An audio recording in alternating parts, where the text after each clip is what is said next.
Assalamualaikum warahmatullahi wabarakatuh. Apa kabar mahasiswa semuanya? Mudah-mudahan dalam keadaan sehat walafiat.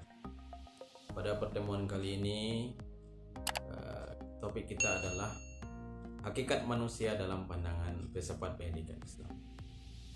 Berbicara tentang manusia itu sangat menarik sekali, karena manusia itu adalah makhluk yang sempurna, makhluk yang diciptakan oleh Allah Subhanahu wa taala, berbeda dengan makhluk yang lainnya. Manusia di samping mempunyai nafsu juga dilengkapi dengan akal dan pikiran. Dalam rangka ini supaya manusia mensyukuri apa yang diberikan oleh Allah terhadap keistimewaan yang diberikan oleh Allah kepada dirinya. Maka dalam hal ini ada beberapa fungsi dan tugas manusia diciptakan oleh Allah di dunia ini. Ya, di antara tujuan manusia diciptakan oleh Allah di muka bumi itu, yang pertama adalah manusia sebagai khalifah di permukaan bumi. Ini diceritakan Allah dalam surah Al-Baqarah ayat 30, yang mana di sana disebutkan bahwa manusia diberi amanah untuk menjadi khalifah di muka bumi. Khalifah dalam artian menjaga dan mengelola bumi beserta isinya, ya. Dan juga bisa diartikan sebagai pemimpin. Jadi manusia itu adalah pemimpin yang kepadanya diserahkan tugas dan tanggung jawab untuk memimpin dirinya dan makhluk lainnya, serta memakmurkan dan mendayagunakan alam semesta ini bagi kepentingan manusia secara keseluruhan. Kemudian selanjutnya yang kedua adalah fungsinya itu sebagai hamba Allah. Dalam Al-Quran juga diceritakan dalam surat Az-Zariyat ayat 56. A'udzubillahi minasyaitonirrajim. Bismillahirrahmanirrahim. Wa ma khalaqtul jinna wal ins illa liya'budun. Dan tidaklah aku ciptakan jin dan manusia kecuali untuk mengabdi kepadaku. Ya, jadi abdun di sini adalah sebagai hamba Allah. Ya, sebagai hamba Allah atau sebagai abdun, ya, bila diwujudkan sebagai pengabdian kepada Allah Subhanahu wa taala dengan rasa penuh keikhlasan, maka akan menghindarkan manusia itu dari sifat arogan, sikap sombong, angkuh dan lain sebagainya. Maka secara lebih luas, seorang hamba Allah itu apapun yang dilakukannya itu bernilai ibadah di sisi Allah. Bekerja bisa bernilai ibadah di sisi Allah. Berusaha, menuntut ilmu, mencari rizki, mengajar, belajar, itu akan bernilai ibadah di sisi Allah bila dilakukan dengan ikhlas karena Allah. Maka konsep ini harus ditanamkan ke dalam diri kita, bahwa sesuatu itu perlu dilakukan dengan penuh keikhlasan. Ya, selanjutnya kita bicara tentang sifat-sifat manusia. Di antara sifat-sifat manusia itu yang pertama adalah makhluk yang lemah. Kalau kita lihat, manusia itu seperti mempunyai kekuatan, ya, tubuh besar, kekar dan lain sebagainya, tapi pada dasarnya manusia itu adalah makhluk yang lemah. Kemudian yang kedua, mudah terpedaya. Jadi manusia ini mudah terpedaya oleh godaan-godaan, rayuan dan ajakan-ajakan baik dari manusia ataupun dari setan. Jadi sangat mudah terpedaya. Kemudian manusia itu sifatnya lalai, ya, sering melalaikan segala sesuatu, ya, apalagi dalam hal kaitannya dengan amal. Sering melalaikan salat, sering melalaikan berbuat baik dan lain sebagainya. Selanjutnya manusia itu juga adalah penakut. Jadi penakut ini bukan hanya dalam hal-hal yang gaib saja, tapi juga terkait dengan perkara yang berhubungan dengan kesejahteraan hidup di dunia. Ya, takut miskin, takut kekurangan dan lain sebagainya. Kemudian manusia itu juga mudah bersedih.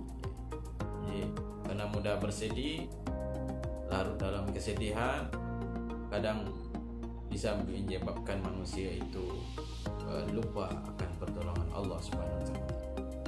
Bisa membuat manusia itu berputus asa dari rahmat Allah Subhanahu wa taala. Kemudian manusia itu juga sifatnya adalah tergesa-gesa.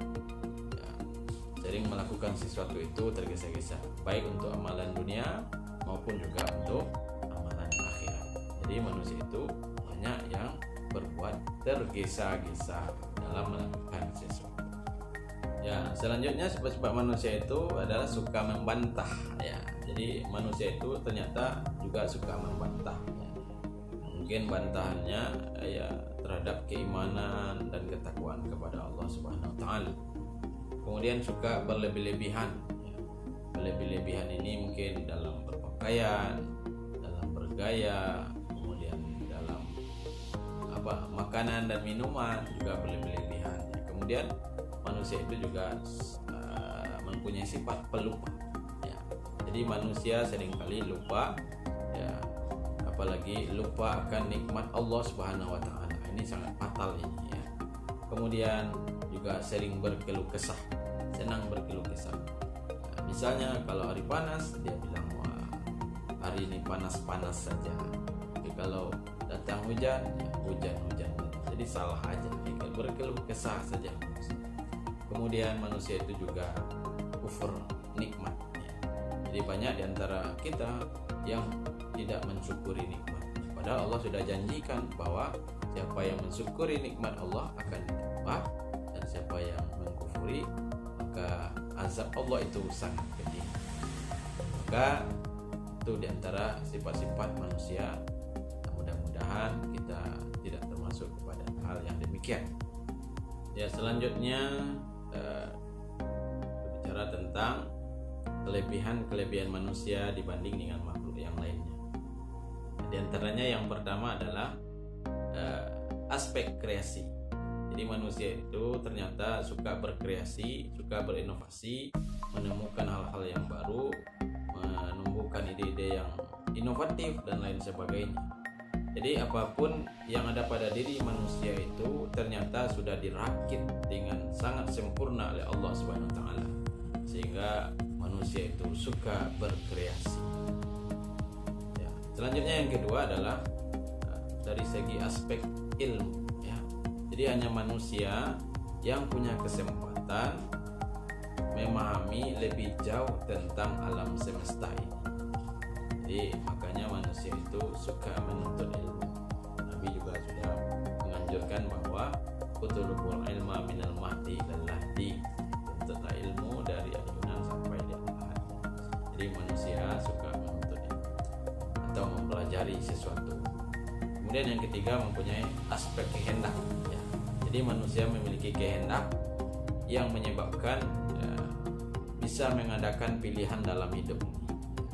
Jadi karena kehendak itu manusia bisa memilih ini atau itu, ya, iya atau tidak, lakukan atau tidak. Jadi punya pilihan masing-masing, ya. Jadi ini sangat berbeda dengan makhluk yang lain. Kemudian yang keempat itu adalah pengarahan akhlak.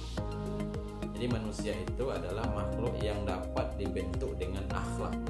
Manusia adalah manusia yang dapat dibentuk dengan akhlak. Dibentuk dengan akhlak, ya, dibentuk dari pengaruh-pengaruh yang datang dari lingkungan, baik dari lingkungan keluarga, lingkungan sekolah maupun lingkungan masyarakat. Jadi manusia itu dibentuk oleh lingkungannya. Ya, hakikat penciptaan manusia dan fungsi penciptaan manusia dalam pendidikan Islam itu harus difungsionalisasikan dalam rangka mencapai tujuan pendidikan Islam. Maka umat Islam harus mampu menerjemahkan dan merealisasikan konsep filsafat penciptaan manusia dan penciptaan alam semesta ini dalam rangka menciptakan manusia yang seutuhnya. Maka di sini pendidikan Islam dijadikan sebagai sarana yang sangat kondusif bagi proses transformasi ilmu dan budaya Islam dari satu generasi ke generasi berikutnya. Demikianlah yang dapat disampaikan pada pertemuan kali ini, mudah-mudahan bisa bermanfaat. Terima kasih. Wassalamualaikum warahmatullahi wabarakatuh.